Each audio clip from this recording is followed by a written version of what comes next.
আমরা কেন দুইটা শপথ নিলাম, ওনারা কেন একটা নিলেন, ওনারা কেন নিলেন তার ব্যাখ্যা ওনারা দিয়েছেন।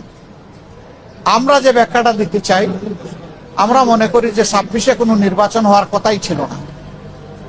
এই 26 সালের নির্বাচনটা হয়েছে 24-এর গণ অভ্যুত্থানের কারণে। আমরা গভীর শ্রদ্ধার সাথে যাদের কারণে আজকের এই নির্বাচন, আজকের এই সংসদ, আমি তাদেরকে স্মরণ করছি, যারা জীবন দিয়ে দুনিয়া থেকে বিদায় নিয়েছেন। আল্লাহ তাদেরকে শহীদ হিসাবে কবুল করুন। যারা লড়াই করে আহত হয়েছেন, পঙ্গু হয়েছেন, তাদের প্রতি আমাদের গভীর সমবেদনা। আল্লাহ তাআলা তাদেরকে সুস্থতার নিয়ামত দান করুন। আমরা আজকে হয়তো শপথ নিতে ভিন্ন চিন্তা করতে পারতাম, কারণ জুলাইয়ের আকাঙ্ক্ষা এবং গণভোটের রায়, এই দুইটার প্রতি সম্মান দেখানো রাজনৈতিক দল হিসাবে আমাদের পবিত্র দায়িত্ব আমরা গণ্য করেছি। আমরা গণভোটের রায়কে সম্মান করেছি, জুলাইয়ের আকাঙ্ক্ষাকে সম্মান করেছি, যারা আমাদেরকে ভোট দিয়েছেন তাদেরকে সম্মান করেছি, এবং আমরা একমত হয়েছি যে এই শপথ নেওয়া আমাদের কর্তব্য। তবে আমরা মনে করি সরকারি দল শপথ না নিয়ে তারা জুলাইকে উপেক্ষা এবং অবজ্ঞা করেছেন।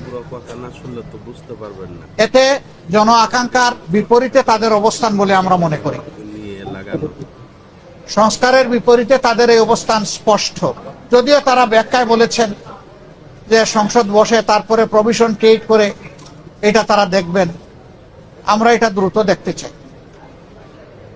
যদি তারা জুলাইকে সম্মান করেন, যদি সংস্কারকে তারা ধারণ করেন, যদি আজকে যিনি প্রধানমন্ত্রী শপথ নেবেন তিনি নিজেও নির্বাচনী ক্যাম্পেইনে গিয়ে বলেছেন যে আপনারা গণভোটে হা বলুন, যদি এর প্রতি তারা শ্রদ্ধাশীল হন, আমরা মনে করি তারা ওই শপথটাও নেবেন।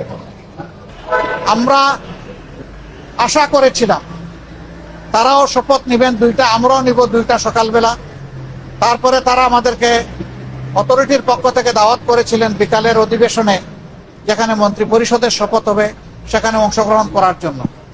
আমরা প্রত্যেকে 3টা করে কার্ডও পেয়েছিলাম, মানসিক প্রস্তুতি আমাদের ছিল, কিন্তু আমরা এসে ধাক্কা খেয়েছি। আমরা আমাদের জুলাই শহীদদেরকে অশ্রদ্ধা করতে পারি না, জুলাই যোদ্ধাদেরকেও আমরা অশ্রদ্ধা করতে পারি না, যার কারণে আমাদের শত ইচ্ছা থাকা সত্ত্বেও বিকালের এই শপথ অনুষ্ঠানে আমরা যে অংশগ্রহণ করতে পারলাম না, আমাদের একটা আফসোসের জায়গা থেকে গেল। আমরা এই শপথ না নিলেও পারতাম, অনেক কিছু হয়েছে আমাদের সাথে।